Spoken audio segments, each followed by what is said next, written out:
তৃতীয় ভাগের দশম কাহিনী। আজকের কাহিনী মৃতদের পুনরুত্থান।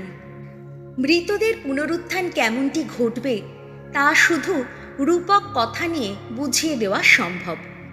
মাটিতে পুঁতে দেওয়া হলে বীজটা একটি গাছ হয়ে ওঠে, তার জন্যে কিন্তু বীজটাকে মরে যেতে হয়।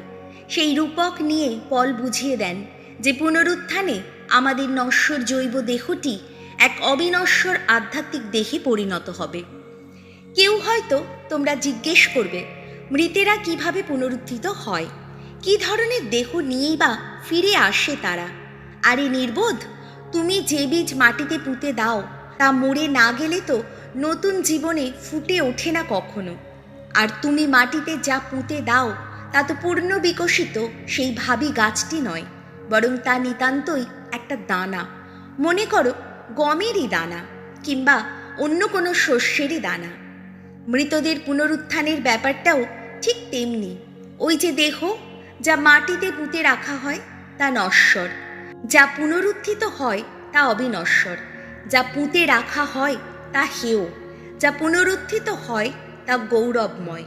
যা পুঁতে রাখা হয় তা দুর্বল, যা পুনরুত্থিত হয় তা শক্তিশালী।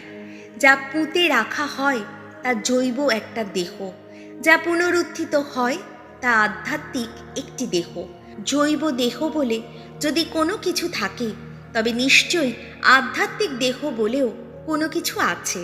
আর এই নশ্বর আমিটা যখন অবিনশ্বরতা পরিহিত হবে, এই মর আমিটা যখন পরিহিত হবে অমরতা, তখনই সত্য হবে শাস্ত্রের এই বাণী, বিজয়ের গ্রাসে মৃত্যু হয়েছে কবলিত। ওহে মৃত্যু, তোমার জয় কোথায়? কোথায় মৃত্যু তোমার সেই অঙ্কুশ? প্রভু যীশু, তোমার জয় হোক।